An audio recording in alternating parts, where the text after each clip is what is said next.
রাজনৈতিক দল নিবন্ধনে নির্বাচন কমিশনে আবেদনের শেষ দিন আজ। ইসিতে গিয়ে আবেদন জমা দিয়েছে জাতীয় নাগরিক পার্টি এনসিপি সহ কয়েকটি দল। এই মুহূর্তে সেখানে কথা বলছেন এনসিপি নেতা নাহিদ ইসলাম। আমরা সরাসরি সেখানে যুক্ত হচ্ছি। ওনারা বলেছেন এটা দ্রুত সময়ের মধ্যে নিশ্চিত করা হবে।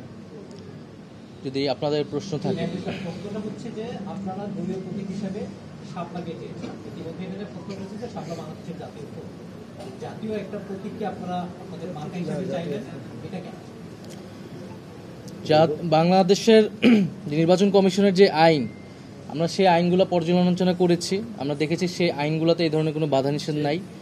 জাতীয় ফল হিসেবে কাঁঠাল একটি দলের মার্কা হিসেবে অলরেডি রয়েছে। সো সেক্ষেত্রে আমরা সেক্ষেত্রে কোনো সমস্যা দেখিনি বলে আমরা আবেদন করেছি। এবং জাতীয় প্রতীকের একটা কথা আসছে, জাতীয় প্রতীক কিন্তু কেবল শাপলা নয়, শাপলা, ধানের শীষ, তারকা এগুলো মিলেই কিন্তু জাতীয় প্রতীক। সেক্ষেত্রে আপনারা দেখবেন ধানের শীষ এবং তারকা বা তারা এই দুটি দলের মার্কা হিসেবে রয়েছে। ফলে সেক্ষেত্রে কোনো ধরনের আইনগত সমস্যা আমরা দেখি না। নির্বাচন কমিশনের সাথে আমরা এই বিষয়ে কথা বলেছি। আমরা শাপলাকে মার্কা হিসেবে নিয়েছি, যে শাপলা গ্রাম বাংলার আমাদের যে সাধারণ মানুষ, আমাদের যে নদীমাতৃক বাংলাদেশ, আমাদের যে খেটে খাওয়া মানুষ, তাদের সকলের কাছে পরিচিত একটি বিষয় হচ্ছে শাপলা। সেই জায়গা থেকে আমরা মনে করেছি যে জাতীয় নাগরিক পার্টি এনসিপি যেহেতু সাধারণ মানুষের, সাধারণ জনগণের দল হিসেবে গণ অভ্যুত্থানের মধ্য দিয়ে প্রতিষ্ঠিত হয়েছে এবং সাধারণ মানুষের জন্য তারা কাজ করবে, রাজনীতি করবে, সেই জায়গা থেকে বিবেচনা থেকে আমরা শাপলাকে সর্বোচ্চ প্রায়োরিটি দিয়ে আমরা আবেদন করেছি শাপলার জন্য।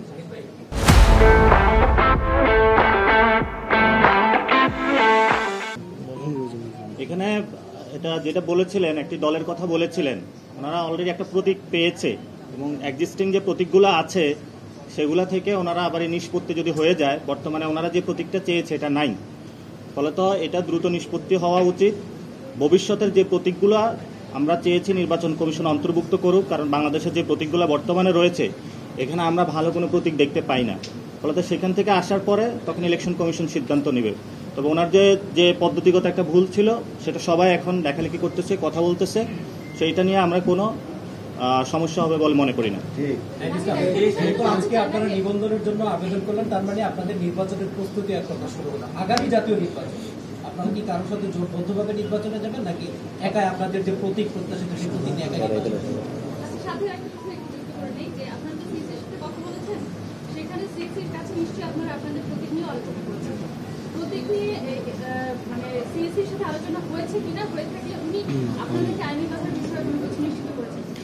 আমরা সিএসির কাছে বলেছি যে আমরা সকল শর্তাবলী, সকল আইন পর্যালোচনা করে আমরা আমাদের সকল আবেদনটি করেছি, কাগজপত্র জমা দিয়েছি। আমরা প্রত্যাশা করব যে ওনারা নিরপেক্ষভাবে আইন অনুযায়ী ওনাদের কার্যক্রম সম্পাদন করবে এবং সেক্ষেত্রে যাতে জাতীয় নাগরিক পার্টি আমরা যাতে কোনো ধরনের বৈষম্যের বা কোনো ধরনের অবিচারের শিকার না হয়, এটাই আমাদের প্রত্যাশা। আরেকটি বিষয়, নির্বাচনের বিষয় আমরা এর আগেও স্পষ্ট করেছি যে আপনারা জানেন যে এখন জাতীয় ঐক্যমত্য কমিশনের সংস্কারের একটি কার্যক্রম চলছে এবং আমরা ডক্টর মোহাম্মদ ইউনূস উনি জাতির কাছে কমিটমেন্ট দিয়েছেন যে জুলাই মাসের মধ্যে জুলাই সনদ হবে এই ঐক্যমতের ভিত্তিতে। ফলে আমাদের কাছে এখনও প্রধান প্রায়োরিটি হচ্ছে কিন্তু সংস্কার। ফলে সংস্কারের উপর নির্ভর করেই নির্বাচনের বিষয়ে আমরা আসলে সিদ্ধান্ত নিব। আর জাতীয় নাগরিক পার্টি এনসিপি আমরা বলেছি যে জুলাই ঘোষণাপত্র এবং সংস্কার এবং গণপরিষদ এবং বিচারের রোডম্যাপ, এই সকল কিছু মিলে আমাদের এই মুহূর্তের রাজনীতি।